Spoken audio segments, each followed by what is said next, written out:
Right now on Up with KREM, how the Delta variant is impacting mask requirements all across the country. And a major theater group in Seattle will now require more than just a ticket for entry. Plus, the U.S.-Canada border is now open for fully vaccinated U.S. citizens. How an app is making it easier to travel.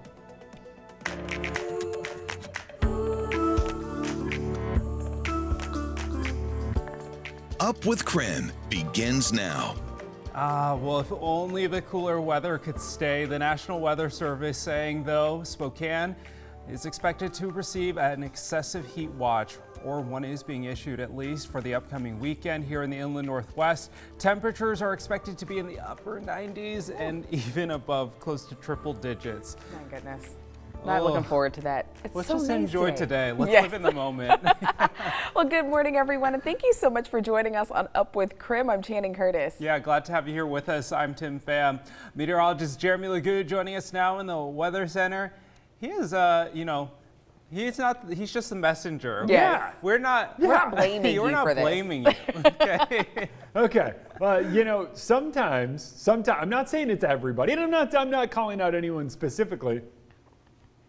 But sometimes people tend to blame the meteorologist for something they don't like. Okay, listen, we're changing the complaint department to the compliment department. Oh, nice. interesting. What a nice way. I love that to start off our week. If you want to text us a compliment. Compliments wow. only. Not fishing for a compliment. I actually never walk into the complaint department here just because I don't want to read all of the ones. Yeah, we got rid of that department a long time They're ago. gone. They're part of budget cuts. I just walk by the door, I'm like, oh, it's COVID closed forever. Yeah, there you go. Yeah. No, all right. Well, seriously though, let's get you out the door early on this morning because we do have temperatures on the cool side. How about this one for you? 51 degrees outside right now. A little bit foggy here in town. That's keeping us nice and cool this morning. Hashtag open your windows. I don't know if that's a good hashtag. Let's not do that. Hey, just open the windows, let in some of this cool air early on this morning because it is cool. Some of us are in the fog. Visibility starting to improve out at the airport. Still zero visibility up in Deer Park and a visibility of 2 miles in Sandpoint. So it's still kind of socked in out there following yesterday's rain in some locations. But air quality remains good enough that you can open those windows. You can welcome in some of this cooler air this morning. Because, well, later on today, temperatures are on the rise. We're near 50 degrees right now, but buckle up. We're going for a roller coaster ride as we head through the day. Not a cloud in the sky, and that is going to allow temperatures to climb.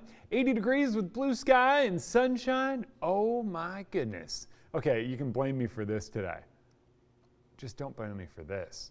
By the end of the week, that excessive heat watch is in place for temperatures approaching 100 degrees. So as Tim and Channing said, live in the now and enjoy today. The time now is 7:33. It is time for your morning rush. More news in less time. Search efforts continue for a missing boy from Fruitland, Idaho. Now, this 5-year-old Michael Vaughn has been missing since July 27th. Community members have been searching fields and even handing out flyers with the hope that a lead will turn up. It's pretty incredible to know that you've got a community and that much support when we need it. Anyone with information about where Michael could be is asked to call that number that you see there on your screen. The 6 people who were killed in an Alaska sightseeing plane crash have been identified. Officials identified the pilot as 64-year-old Rolf Lazendorfer from Cle Elum, Washington. 2 of the 5 passengers were from California. 2 others were from Georgia. The final passenger was from Illinois. Crews hope to start recovering plane wreckage on Sunday, but weather forced cancellations. The Washington State Department of Health confirms that there are some harmful algae blooms found in lakes and rivers around the region, including the Little Spokane River. Blue-green algae can be toxic to humans and animals. The DOH attributed the cause to the extreme heat and low water levels. Traces of blue-green algae were found in samples taken from the Little Spokane River following the deaths of 3 dogs who swam there, according to the Department of Ecology. Health officials and scientists are recommending that people take extra precautions when it comes to swimming in natural bodies of water. Hundreds of people joined the Spokane Bone Shakers Car Club Friday night in honor of Jacoby Ford. The 22-year-old was killed on July 31st in a downtown Spokane shooting. Ford's family and friends were joined by motorcyclists, classic cars, and other drivers to honor his life. They drove down Division and along some of Ford's favorite spots, including Shadle Park High School, where he was a decorated track and field athlete. Last night, 2 house fires broke out in Pullman's College Hill area. Fire crews say the initial fire started at one house before winds carried embers to another. The fires displaced 6 students, but they are receiving help from the Washington State University Housing Office as well as the Red Cross. Now, the cause of this fire is still under investigation. That's your morning rush. More news in less time. Let us know what's happening in your neighborhood by using the hashtag #UpWithKREM on social media. Non-essential travel to the U.S. from Canada and Mexico is still restricted until at least August 21st. And even though the border is open, it's not as simple as just driving across. So here's what you need to know before you make a trip north. Starting on Monday, August 9th at 12:01 Eastern, so Sunday night out west, Americans can finally cross the border into Canada.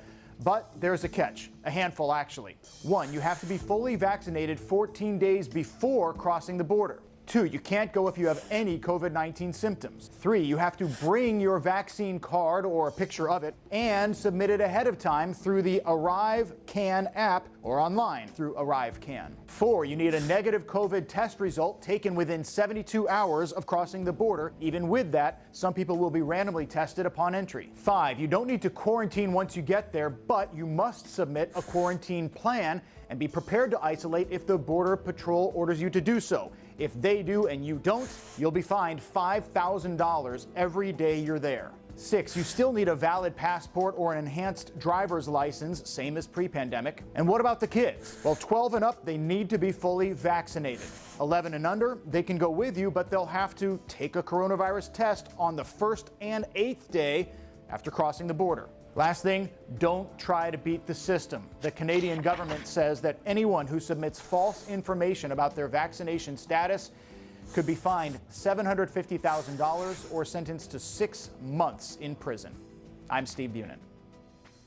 Well, as you just heard, one of the main requirements to travel into Canada is submitting your COVID vaccine on ArriveCAN. So this morning, we're breaking it down for you. Nicole Hernandez joining us in studio to show us how to navigate through that app. Good morning, Nicole. Yeah, good morning, Tim. So I have the ArriveCAN website pulled up here. You can either do it online or you can do it through a mobile app. But the first thing you have to do to get to this start screen right here is to create a login. So I went and entered my email address, I entered a password, I logged myself in, and that got me to this screen here. So all we have to do now is just hit start, and you can see here we've got 13 steps for this process. So we're going to start with step 2 here. How are we getting into Canada? So let's pretend we're going by land because we can drive there from here.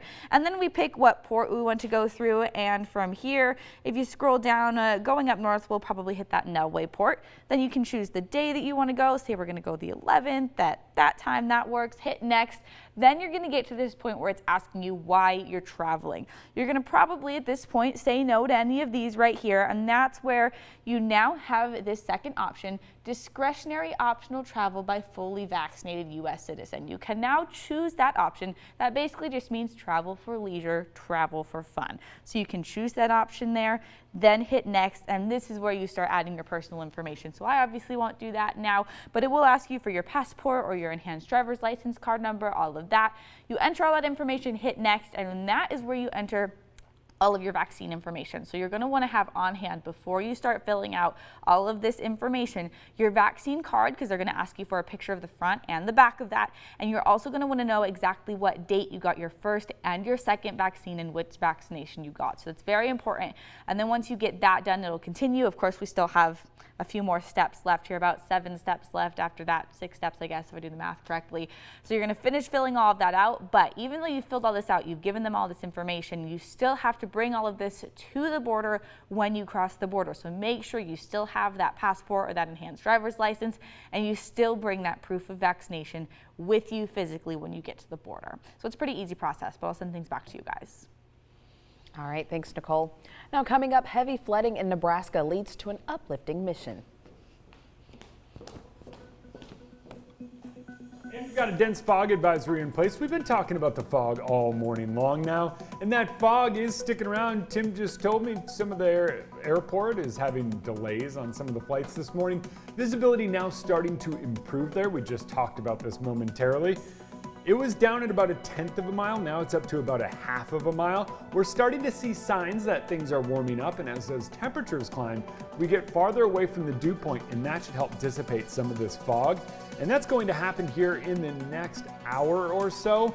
That dense fog advisory does expire at 8 a.m., but it's likely that fog sticks around just a little bit longer. We'll be back with more after the break.